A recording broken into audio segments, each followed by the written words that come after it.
स्वागत है आपका अभी क्लासेस डाउट्स में। और आपका आज हम लोग एल्यूमिनियम तत्व के बारे में समझेंगे। एल्यूमिनियम तत्व की परमाणु संख्या से शुरुआत करते हैं। परमाणु संख्या है एल्यूमिनियम का 13। इलेक्ट्रॉनिक विन्यास की बात करते हैं। मानी इलेक्ट्रॉन की संख्या की बात करते हैं। इलेक्ट्रॉन की संख्या भी 13 है। यहाँ पर आप देख सकते हैं, यहाँ पर परमाणु संख्या लिखा हुआ रहता है। प्रोटॉन की संख्या भी 13 है। तो अब न्यूट्रॉन की संख्या की बात करें तो 14 है इसमें। तो इस प्रकार से परमाणु संख्या, इलेक्ट्रॉन की संख्या और प्रोटॉन की संख्या तीनों ही एल्यूमिनियम में बराबर होता है। न्यूट्रॉन की संख्या 14 होता है।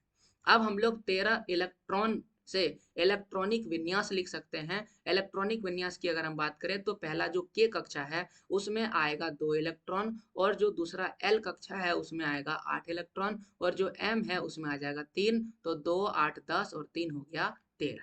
अब हम लोग इससे परमाणु संरचना का व्यवस्था चित्र बना सकते हैं। तो इस प्रकार से इसके नाभिक में न्यूट्रॉन और प्रोटॉन होगा। और पहली कक्षा में 2 इलेक्ट्रॉन लिखा है तो पहले 2 इलेक्ट्रॉन दर्शाएंगे। दूसरे में 8 है तो दूसरी कक्षा में 8, 1 2 3 4 5 6 7 8 इलेक्ट्रॉन डाल दिए।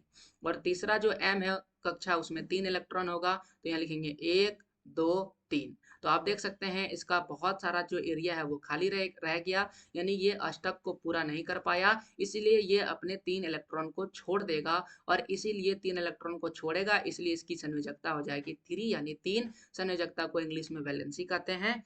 और इसीलिए इसका आवेश यानी कि चार्ज हो जाएगा 3 माइनस।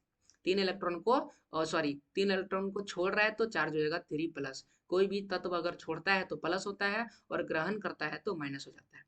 अब परमाणु द्रव्यमान की बात करते हैं। तो परमाणु द्रव्यमान हम लोग 27 लिखते हैं, लेकिन इसकी परमाणु द्रव्यमान 26.98154 होता है, यानी 26.98154 होता है। 27 राउंड फिगर में लेते हैं। कोई भी न्यूमेरिकल सवाल अगर आप बनाइएगा तो 27 लिखिएगा। अब बात करते हैं एल्यूमिनियम का संकेत। तो एल्यूमिनियम में बड़ी वाली ए है और छोटी वाली एल लिखा हुआ है। और एल्यूमिनियम हम लोग हिंदी में कुछ इस प्रकार से लिखते हैं, एल्यूमिनियम। ठीक है, कई बार हिंदी में आपको एल्यूमिनियम इस तरह से लिखा हुआ मिल जाएगा, एल्यूमिनियम। ठीक है, तो एल्यूमिनियम एल्यूमिनियम भी लिखा हुआ रहेगा और एल्यूमिनियम भी लिखा हुआ मिलेगा, दोनों ही सही है। तो ये है आपके किसके बारे में, एल्यूमिनियम के बारे में।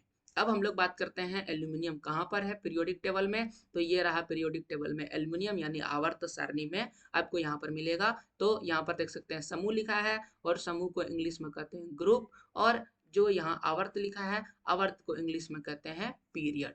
अब हम लोग बात करते हैं तो पीरियड आपको आना पड़ेगा थर्ड, देख सकते हैं तीसरा पीरियड में है। और ग्रुप कौन सा है, 13। तो एल्युमिनियम के लिए पीरियड 3 है, और जो ग्रुप है वो 13 है। हिंदी की अगर बात करते हैं तो तीसरा आवर्त 13वां समूह। तो एल्युमिनियम, एक और चीज आप याद रखिए, एल्युमिनियम क्या है, धातु है, यानी कि मेटल है। तो इस तरह से आपको हमने बताया एल्युमिनियम के बारे में। ऐसे और भी वीडियोज मेरे चैनल पर पड़े हुए हैं। तो बाकी सभी तत्वों के बारे में डिस्क्रिप्शन में पड़े हुए प्लेलिस्ट से आप सभी वीडियोज को जरूर देखें। पूरा वीडियो देखने के लिए थैंक यू।